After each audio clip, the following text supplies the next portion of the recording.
Hey, me and my wife were recently talking. As we were driving down the South Expressway, we noticed that the yellow lights at the intersections that had red light cameras seemed to be significantly shorter than the red lights at the intersections without red light cameras. We were wondering if possibly they were doing this so they could increase profits and tickets. Here's our findings. Let me know what you think.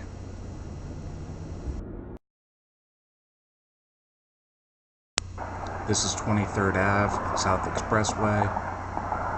No red light camera at this intersection, and as you can see, 4.77 seconds is the time. That was 23rd Ave, South Expressway. No red light camera. Looked like about a 4.5 second yellow light. We'll see when I put the timer to it.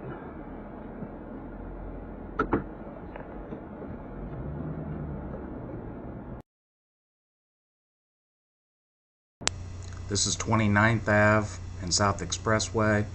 No red light camera at this intersection. Just under 4.5 seconds was the time.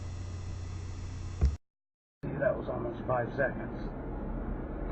But once again, we'll put a timer to it.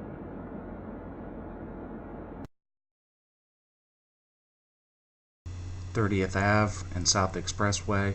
This intersection does have a red light camera. 3.48 seconds was the time. As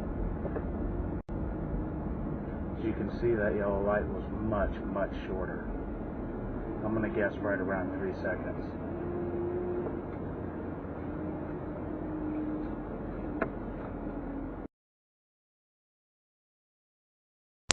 This light is 32nd Ave and South Expressway. Does have a red light camera, and as you can see, 3.52 seconds was the time on the yellow. Again, looked like about 3 seconds. We'll put a timer on it and see what happens.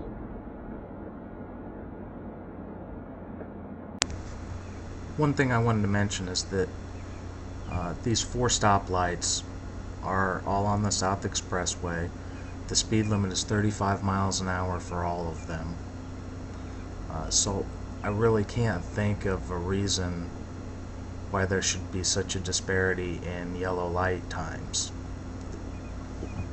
being the only difference that there's a red light camera there generating revenue for the city.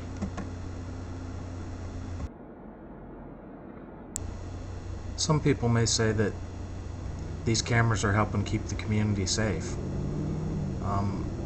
I would beg to differ if its shortened yellow light times are causing people to slam on their brakes and possibly cause more rear-end accidents.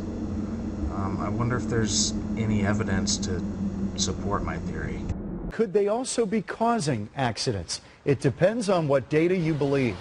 A federal study showed that while the cameras prevented T-bone accidents where cars collide in the middle of the intersection, these cameras may have actually caused a spike in rear-end accidents. A car hitting the brakes to avoid getting a ticket, causing those behind to rear-end them. And some argue that these red light cameras don't improve safety at all. Take the city of Los Angeles, population about 3 times the size of Phoenix. It's considering getting rid of these cameras, while Phoenix is considering adding even more. New numbers show accidents are down 16% at Houston intersections where red light cameras went dark 5 months ago. And joining us live this morning to talk more about this are Houston Police Officers Union's Ray Hunt and also red light camera opponent Michael Kubosh. Mr. Kubosh, starting with you, you have to feel a little vindicated whenever you hear numbers like this. Well, absolutely. The Houston Chronicle was greatly in favor of the cameras, and now that they're down and the numbers are coming back in, they're agreeing with us. And this is what we said from the beginning: these red light cameras are dangerous, they cause accidents, and we're so glad for the good report. AAA in New York found that the yellow lights at some of those intersections are shorter, giving drivers less time before the light turns red. Let's welcome Robert Sinclair. He's a manager at AAA in New York. Robert, did something make you all suspicious about this? Well, in a program that's supposed to be about safety, if the yellow lights aren't timed properly, it becomes less about safety and more about revenue enhancement. Drivers should be given sufficient time to make that go, no-go decision when the light turns yellow, so that they can make it through the intersection based on whatever's the prevailing rate of speed might be at a particular intersection. Well, if shortening the yellow lights makes us less safe, I wonder why they're doing it. It appears it's a move designed to create more citations. Not correct. Not correct. FDOT's traffic operations engineer Mark Wilson says his agency would have no motivation to try and trap motorists. But the state of Florida nets $83 on every $158 citation. The rest is split between cities, counties, and the camera company. Last year, red light cameras in Florida generated more than $100 million in revenue, half of it from those shorter yellow lights. We are not telling them that they have to shorten the yellow lights. We have not said that. But we produced the emails from an FDOT engineer to Pasco County officials mandating any 4.5-second yellows are changed to 4.3 seconds. Those are minimums. And so some of them, the engineer said, well, it's got to be that exact number. That's not true. It has to be at least that number. While it may be a minimum, I mean, you have an FDOT employee telling municipalities here to shorten their yellow lights.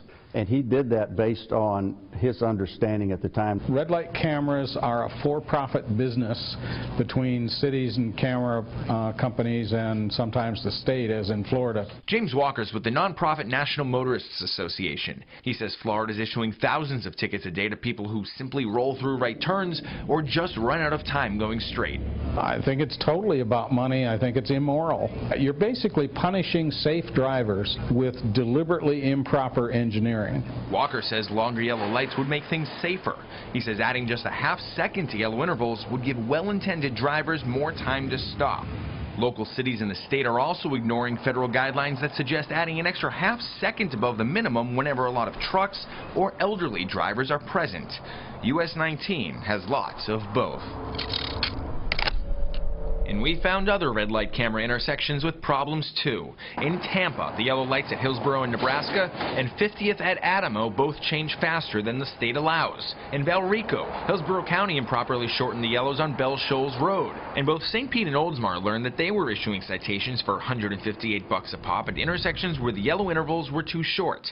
They've since fixed the timings, but victims of the short yellows were never notified and never refunded their money. When Oldsmar lengthened the yellow light at Tampa Road and State Street, tickets plummeted by 90%. I don't think our citizens should be penalized for yellow lights that have been artificially reduced. State Senator Jeff Brand here tonight with us, the Phoenix official pushing for more of the cameras, Kerry Wilcoxon. Kerry, the idea that this is about revenue, that is the big question mark. And we find even the LA Times investigating this in 2008 found that the majority of money made from these red light cameras wasn't from people breaching the intersection, you know, in a collision kind of mode, but a rolling right turn, which seems kind of benign to a lot of people.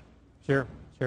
Yeah, Phoenix doesn't ticket people for rolling rights, as you said, and in fact, all of the citations that are issued from Phoenix red light cameras have to be reviewed first by a uniformed officer prior to a ticket being issued.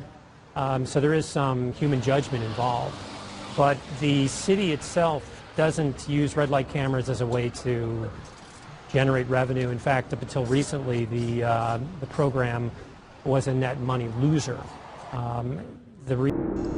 That's funny. The mayor in Houston didn't mince any words about why she was sad to see the cameras go. It is a harsh reality less popular with Mayor Anise Parker, who not only campaigned to keep the cameras, but now must also find a way to compensate for the $7 to $10 million a year the cameras pumped into the Houston Police Department. The money that was generated by the red light cameras went into overtime traffic enforcement. So it may have an impact on our ability to do traffic enforcement citywide. I would like to thank everybody for watching. Please drive safe. That is, the end goal is safety. So keep in mind how short those yellow lights are at red light intersections.